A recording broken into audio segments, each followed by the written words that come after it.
अस्सलाम वालेकुम नाज़रीन, कैसे हैं आप? उम्मीद है आप सब ठीक होंगे। अल्लाह ताला हम सब पर अपना करम और फजल बनाए रखें, आमीन सुम्मा आमीन। जमील मोमिन ने मुझसे कुछ सवाल किया था कि इंतकाल के बाद कब्र के अंदर होने वाले जो भी मामलात होते हैं वो नफ्स और रूह से किए जाएंगे या कि जिस्म से किए जाएंगे। और उन्होंने ये सवाल किया था कि जिस्म क्या आलम नासूत के लिए है, यानी इस खल के लिए है, इस खल में ख़त्म होने वाला है, इसके बाद इसका आगे कोई चलने का कोई सिस्टम नहीं है, इसको दोबारा से यूटिलाइज नहीं किया जा सकता। तो इसके ऊपर हम डिटेल से गुफ्तगू करने वाले हैं।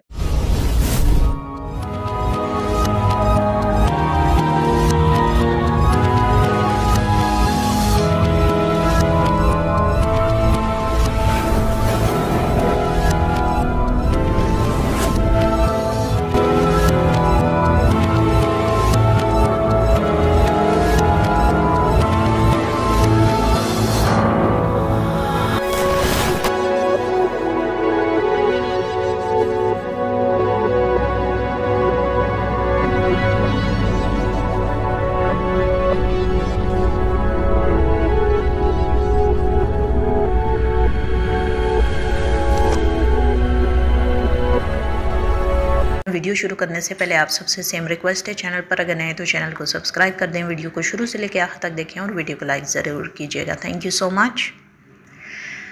जैसा कि आप सब जानते हैं कि किसी भी मामले को समझने के लिए हमें सबसे पहले उसकी बेस को समझना होगा। जब बेस को हम समझेंगे तो हमें फ्यूचर के मामलात ऑटोमेटिकली समझना शुरू हो जाते हैं, या उनको काफ़ी हद तक अंडरस्टैंड करना आसान हो जाता है, या उन मामलात को का हल जो है वो वाज़ेह तौर से आपको समझ आने लगता है। आज की वीडियो के अंदर हम 4 किस्म की रूहों को डिस्कस करने वाले हैं, और इन रूहों को डिस्कस करने का मेन मकसद सिर्फ़ और सिर्फ यही है कि इंतकाल के बाद होने वाले मामलात को बआसानी समझा जा पाए। तो योम अज़ल अल्लाह रब्बुल इज़्ज़त ने इन 4 किस्म की रूहें जो कैटेगराइज हुई और वजूद में आई, पहले वो एक किस्म की रूह थी, लेकिन उसके बाद जब उनसे सवाल किया गया और उस जवाब के ऊपर जो किस्म उस रूह की कैटेगराइज हुई वो उसके कौल फ़ेल के ऊपर हुई। मिसाल के तौर पर यहाँ पर आपको सादा अल्फाज में समझाने की कोशिश करूँगी कि अगर कोई बंदा किसी ऐसी कम्युनिटी के अंदर काम करता है और उस कम्युनिटी के अंदर से उसने कुछ लोगों को चुनना होता है, तो वो यकीनन उनसे कुछ सवाल करेगा। सवाल करने के बाद उस कम्युनिटी के अंदर जो लोग जिस किस्म का जवाब देंगे उनको उस कैटेगरी में डाल दिया जाएगा। सेम यही मामला हमारी रूहों के साथ हुआ था। जब योम अज़ल अल्लाह रब्बुल इज़्ज़त ने इन रूहों से सवाल किया था तो उसके ऊपर जो जवाब सामने आया था उसके पेश नज़र उन रूहों को उस कैटेगरी में उस कैटेगरी में डाल दिया था। तो 4 किस्म की रूहें योम अज़ल जब अल्लाह रब्बुल इज़्ज़त ने आपसे इन रूहों से सवाल किया अलस्तु बिरब्बिकुम, तो 4 किस्म की ये रूहें वजूद में आई अपने जवाब के ऊपर। यानी तमाम रूहों को अगर देखा जाए तो वो अल्लाह का अमर है, लेकिन जवाब देने के ऊपर यानी कॉल के ऊपर, इकरार के ऊपर ये डिपेंड करता है कि ये रूह किस कैटेगरी में फॉल करती है। तो उसमें 4 किस्म की रूहें जो हैं वो वजूद में आई। तबीयत और मिजाज के पॉइंट ऑफ व्यू से मुफक्किरीन के मुताबिक ये 4 किस्म की रूहें रूए ज़मीन पर उतारी जाती हैं, उतारी गई हैं। इनकी तमाम खसूसियात इनके अपने कौलो फ़ेल से ज़ाहिर होती हैं। आज इसी मौजू को तफसील से गुफ्तगू में लाने वाली हूँ। उम्मीद करती हूँ हमेशा की तरह आज की वीडियो से भी आपको कुछ फ़ायदा हासिल होगा। शायद इसकी रोशनी में मैं और आप अपना मवाजना करना हमारे लिए और आसान हो जाए। जैसा कि आप सब जानते हैं कि अल्लाह रब्बुल इज़्ज़त ने योम अज़ल जब इन रूहों से सवाल लिया तो अल्लाह ताला ने सवाल किया अलस्तु बिरब्बिकुम, और बदले में रूहों ने जवाब दिया शाहिद न कालू बला। अब जब इन रूहों ने जवाब दिया तो इस पॉइंट के ऊपर ये रूहें जो हैं वो तकसीम के मराहिल को पहुँची। लेकिन ना तो आपको ये याद है ना मुझे याद है कि ऐसा हुआ था। लेकिन अगर इस मामले को अपने मौजूदा कैफियत और मौजूदा हालात से मवाजना किया जाए तो ख़ुद के योम अज़ल में किए गए जवाब के ऊपर कदरे आसान हो जाता है ये समझना कि किस कैटेगरी में हमारी रूह फॉल करती है। जैसा कि मैंने बताया वीडियो के शुरू में कि 4 किस्म की रूहें हैं अल्लाह रब्बुल इज़्ज़त ने पैदा फरमाई। इनकी इकसाम बनाते वक्त एक सी थी, लेकिन कौलो करार के वक्त इनमें बंटवारा हुआ। इससे पहले तमाम रूहें अमर रब्बी थी, तो सबसे पहले कैटेगरी की जो रूहें हैं, उन्होंने जब शाहिद ना कालू बला कहा तो उन्होंने दिल और ज़ुबान दोनों से इकरार किया, शाहिद ना कालू बला। इसमें दूसरी किस्म की रूहें जो हैं उन्होंने जवाब अपने ज़ुबान से दिया, दिल से नहीं दिया। इसके बाद तीसरी किस्म की जो रूहों की कैटेगरी सामने आई, उसमें उन रूहों ने जवाब जो दिया था शाहिद ना कालू बला, वो अपने दिल से दिया था, ज़ुबान से नहीं दिया। और चौथी किस्म की कैटेगरी की जो रूहें हैं, इन्होंने जवाब ना दिल से दिया ना ज़ुबान से दिया। अभी इससे आगे मैं सबसे पहले जो पहली किस्म की रूहें हैं जिन्होंने दिल और ज़ुबान से इकरार किया था शाहिद ना कालू बला, उसको मैं डिस्कस नहीं करूँगी। यहाँ से मैं कंटिन्यू करूँगी दूसरी किस्म, तीसरी किस्म और चौथी किस्म की रूहों को अंडरस्टैंड करने के लिए, क्योंकि पहली किस्म की रूहों को हम बाद में डिस्कस करेंगे। सबसे पहले हम दूसरी कैटेगरी, तीसरी कैटेगरी और चौथी कैटेगरी की रूहों को अंडरस्टैंड करने की कोशिश करते हैं। इसको एक मिसाल के ज़रिए मैं समझाने की कोशिश करूँगी, जिससे आपको काफ़ी हद तक और आसान हो जाएगा समझना कि रूहों के इन मामलात को किस तरह अपनी ज़िंदगी के अंदर या अपनी इस मामले को समझने के लिए कि हमने ऐसा कहा था या नहीं कहा था, उसको अंडरस्टैंड करना काफ़ी हद तक आसान हो जाएगा। मिसाल के तौर से अगर आपको एक टीम तश्कील देने का मौका मिले किसी एजेंडे को पूरा करने के लिए, तो आप इस टीम को परखना चाहेंगे कि कौन अपने कोलो फेल में इस अमर को पहुँचे। तो इसका अंदाज़ा आपको काफ़ी हद तक हो जाएगा कि इंसान के उस रूह के इरादा लगाने से कि वो रूह किस कैटेगरी में फॉल करती है। दुनिया में ये 3 तरह के लोग मौजूद हैं और इसी मामला को समझना आज का मौजू है। आपकी बनाई हुई टीम में कुछ लोग ज़ुबान के पक्के होंगे और कुछ इरादा यानी दिल के इरादे से मजबूत होंगे, और कुछ बस तमाशाई की तरह दूसरों के अमलों को देखकर इसे कर गुजरने वाले होंगे, जहाँ ना इनका ज़ुबान पर कायम होने से कोई तरजीह होगा और ना दिल के इरादे का कोई मकसद होगा, लेकिन वो इस टीम में शामिल होने यानी ख़ुद को इस टीम में शामिल करने को तरजीह ज़रूर देंगे। दूसरी किस्म की रूहें वो हैं जिन्होंने ज़ुबान से इकरार किया, अरबी में इकरार बिल्लिसान। तीसरी किस्म की रूहें वो हैं जिन्होंने दिल से इकरार किया, इकरार बिलकल्ब। और चौथी किस्म की वो रूहें हैं जिन्होंने ज़ुबान और दिल दोनों से मुनकर होने का इकरार किया।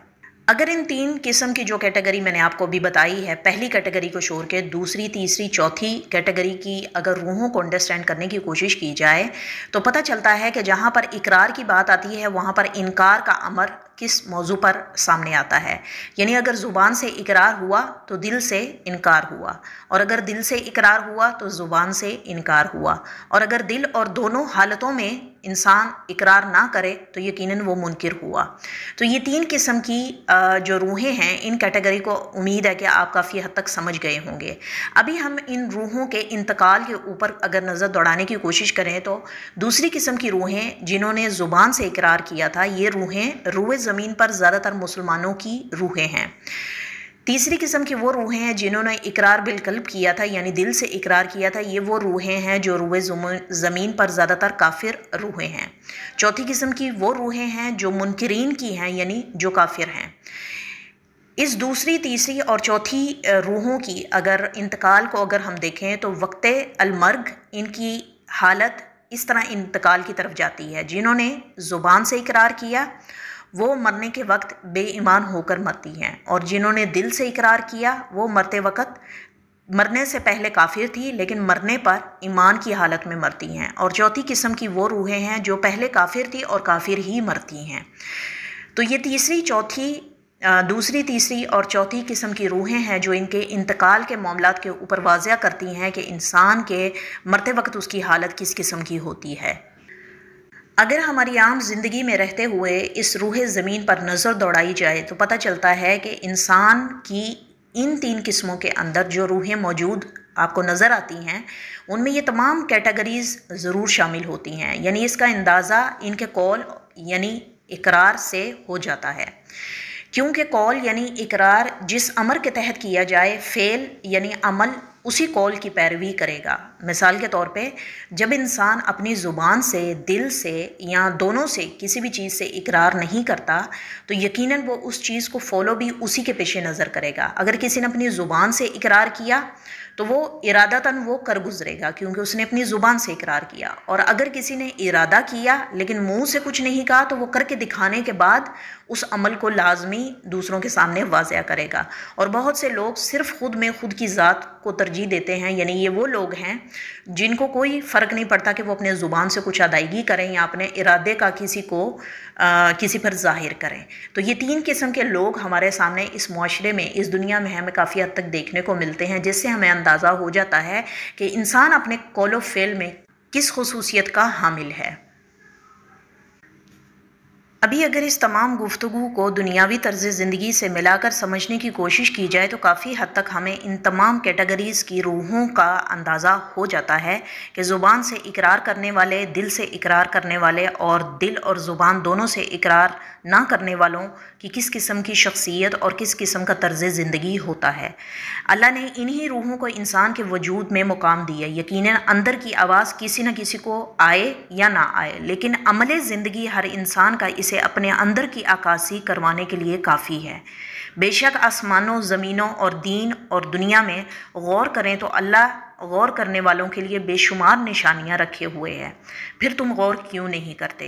गौर करने से ये बात पता चलती है कि 4 किस्म के लोग दुनिया में ज़िंदगी गुजारते हुए मिलते हैं और नज़र आते हैं। एक दिल वाले, एक ज़ुबान वाले, एक दोनों के मुनकर, और एक जो है दिल और ज़ुबान दोनों का इकरार करने वाले। अब इस दुनियावी मिसालों से समझने की कोशिश करते हैं कि दुनिया में अक्सर बेशतर मुशाहिदा होता है अपने रिश्तों में, अपने रिश्तेदारों में, ख़ुद में, आसपास के कुछ लोगों में, या काम करते हुए इर्द गिर्द के माहौल से, तन्हाई में, महफिल में, अगर किसी से मिलना हो, गुज़रना हो या कोई भी ज़रिया मुआश हो, हर जगह हर तरफ कभी ना कभी ऐसे लोगों से वास्ता पड़ता रहता है जिनमें कुछ लोग ज़ुबान के खरे होते हैं, कुछ लोग दिल के साफ़ होते हैं, कुछ लोग ज़ुबान से इकरार करते हैं लेकिन दिल में ज़ुबान के पास रखने को तरजीह नहीं देते, कुछ लोग ज़ुबान से कहते नहीं लेकिन दिल में इरादा करके दिखाने पर तरजीह देते हैं, कुछ लोग सिर्फ देखते सुनते हैं, ना तो वो दिल से किसी बात को तस्लीम करते हैं ना ही ज़ुबान पर इकरार लेकर आते हैं। गर्ज़ इस दुनिया में इंसान के कौलो करार की दास्तानें देखने को मिलती रहती हैं। कुछ लोग जो कह दें और दिल के इरादे में ढाल कर गुजरते हैं, क्योंकि इनके लिए इनका कहना सोचना एक बराबर होता है। कुछ लोग सिर्फ खुद से गर्ज रखते हैं, ना किसी को सराहते हैं ना उसे मानते हैं, लेकिन इन सब किस्म के लोगों से इनके अंदर की निशानदही यानी उनका मुशाहिदा काफ़ी हद तक हो जाता है कि कौन किस रास्ते पर है। अब बात करते हैं कि जब इंसान मरता है तो कब्र में सवाल किससे किया जाता है। जैसा कि आप सब जानते हैं कि यौम अज़ल अल्लाह रब्बुल इज़्ज़त ने जब इकरार लिया इन रूहों से और रूहों ने जवाब दिया तो इट्स मीन कि उस टाइम भी हमारी रूहें दिल रखती थी, ज़ुबान भी रखती थी, सुनती भी थी, समझती भी थी। तो इससे काफ़ी हद तक हमें अंदाज़ा हो जाता है कि अल्लाह रब्बुल इज़्ज़त ने इंसान के वजूद के अंदर ये बसीरत और समात की तमाम खुसूसियात रखी हैं। और अगर गौर करें तो पता चलता है कि बातिन में लतीफ़ा कल्ब लतीफ़ा रूह लतीफ़ा ख़फ़ी लतीफ़ा सिर्री लतीफ़ा अख़फ़ा लतीफ़ा अना है। तो यकीनन कब्र में एंट्री पास यानी यौम आखिरत का एंट्री पास मिलना या बोर्डिंग पास मिलना रूह का यौम अज़ल में किए जाने वाले इकरार पर मुनहसिर है। यानी जब इंसान का ईमान अल्लाह और अंबिया इकराम और यौम आखिरत पर होता है तो यकीनन वो मरते वक़्त ईमान पर उसका ख़ात्मा होता है, उसे वहाँ का पास मिलेगा। जब इंसान को पता ही नहीं कि मरने के बाद की मंजिल क्या है, या उसे ये पता ही नहीं कि उस इंसान को किन सवालों का जवाब देना है, तो यकीनन उन सवालों को जवाब देने में उसको दुश्वारी का सामना होगा। मन रब्बू का, मन दीनू का, मन नबीयू का, यानी काफिर से सवाल हुआ तो उसका रब कौन है, उसका जवाब वही होगा। उसका दीन क्या है, उसका जवाब उसके दीन पर ही होगा। उसका नबी कौन है, उसका जवाब उसको मिलने वाले जवाब अपने दीन के मुताबिक ही होगा। जिस रूह ने यौम अज़ल कौल न दिल से किया न ज़ुबान से किया तो यकीनन उसका ख़ात्मा काफिर था और उसका ख़ात्मा भी काफिर ही होगा। जैसा कि आप सब जानते हैं, रूह जब पैदा होती है तो अपने असल की तरफ लौटती है। जब इंसान इंतकाल करता है तो रूह को अल्लाह रब्बुल इज़्ज़त के सामने पेश किया जाता है, जब तक कि मतलूबा इंसान का जिस्म लहद यानी कब्र के अंदर ना उतार लिया जाए। जिस्म लहद यानी कब्र में जाने के बाद वापस रूह को उस जिस्म में लौटा दिया जाता है। अभी इस मामले को समझने के लिए अगर इसका मुशाहिदा अक्सर आपने सोते हुए किया होगा, जहाँ जिस्म में आप हरकत देना चाहते हैं और आप अपने जिस्म को साकित पाते हैं, लेकिन इंसान हर अमर के बातिन की नज़र से हर मामले को देख, सुन और महसूस कर रहा होता है, लेकिन वो अपने जिस्म को हरकत नहीं दे पाता। सेम इसी तरह का मामला कब्र में पेश आता है, जब इंसान की रूह को लहद में वापस यानी कब्र में वापस उतारा जाता है, तो उनसे जो भी सवालात किए जाते हैं उसमें मन रब्बू का, मन दीनू का, मन नबीयू का, इन तमाम सवालों के जवाब पर ही इस मरने वाले के इंसान के नामाए माल का दर्जात का तयन होता है। पता चलता है कि नेक रूह के कब्र यौम आखिरत तक कुशादा कर दी जाती है और इस रूह को यौम आखिरत तक टाइम दिया जाता है, यानी वो आलम बरज़ख में रहते हुए इल्लियीन के मुकाम पर होता है अगर वो ईमान के ऊपर ख़ात्मा उसका हो। और अगर रूह की कब्र, अगर किसी रूह को सिज्जीयीन के मुकाम पर उतारा जाता है, यानी उसकी कब्र के अंदर जो अज़ाब का मामला है वो खोल दिया जाता है, ये भी सुनने में हमें मिलता है। ये वो बदरूहें होती हैं जिनकी कब्र जो है वो कुशादा नहीं होती और इसमें कब्र का अज़ाब इन पर दोचार कर दिया जाता है। अब इस रूह के नामा माल के मुताबिक ही फैसला होता है कि दोज़ख का कौन सा गड़ा इसके लिए कब्र में तैयार किया गया है।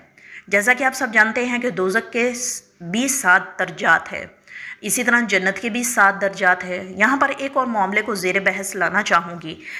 करबुल मर्ग सकरात के मौका पर ही रूह को अंदाज़ा हो जाता है कि इसका अगला मुकाम क्या है। वजह इसकी बसीरत के तमाम पर्दों का हटना होता है। तभी सुनने में आता है कि किसी के मरते वक़्त उसके रिश्तेदार लेने उसको आते हैं और जिनको वसाल हुए एक वक्त गुजर चुका होता है, और ये भी कि रूह जिस किस्म की हो उसके लिए फ़रिश्ता भी उसी अच्छे वजूद के अंदर ज़ाहिर होता है, यानी उस रूह के अंदर जो नेकी का, ईमान का जो पहलू है वो अगर मौजूद हो तो यकीन फ़रिश्ता भी उसके साथ नरमी के साथ और अच्छे हुलिये के अंदर उसकी रूह कब्ज़ करने आता है। जैसा कि जमील मोमिन ने सवाल किया था कि सवाल कब्र के अंदर रूह से किए जाएंगे या कि जिस्म से, तो इस सारी गुफ्तगू से अंदाज़ा होगा कि सवाल रूह से किए जाएंगे, क्योंकि यौम अज़ल अल्लाह रब्बुल इज़्ज़त ने रूहों से सवाल किया था और कब्र के अंदर भी इंतकाल के बाद इन्हीं रूहों से सवाल किया जाएगा, ना कि नफ्स से और ना ही जिस्म से। इस जिस्म की मिसाल को समझने के लिए ऐसे समझाना चाहूँगी कि अगर मैं आपसे आपका नाम पूछूं तो यकीनन ना तो आपका नाम आपका नफ्स बताएगा, ना ही आपका जिस्म बताएगा, यकीनन आपकी रूह बताएगी। और आपके गुजर जाने के बाद भी अगर आपको कभी याद किया जाए तो यकीनन आपके नाम से याद किया जाएगा।